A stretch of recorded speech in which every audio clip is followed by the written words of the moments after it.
Alam nyo ba mga kaludi, tayong mga Pinoy ay mahilig sa mga kasiyahan, lalo pat sa mga birthdayhan, listahan, o ano-ano pang mga events. Kahit mga maliliit na papremyo ay sumasali tayo, mapabata man o matanda. Katulad na lang sa palong palayok, ito ay nilalagyan sa loob ng pera, candy at hinaluan ng harina o polvo. Ang mga kalahok ay tinatakpan ng panyo ang mga mata at pinapaikot ng 3 beses at palakarin patumbok sa nakabitin na palayok. At may bit-bit na pamalo. At kung sino man ang makatama at makabasag ng palayok, ito'y panalo at mayroong kapalit na premyo. At ang mga kalahok naman ay mag-agawan sa mga nilalaman nito.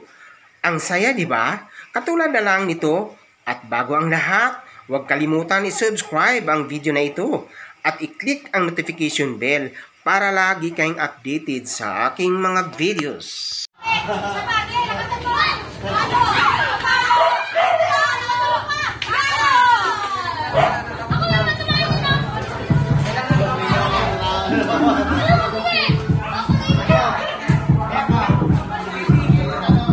Sondo, maliit pa to.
Thank you for watching. Kung Hifa Chuy!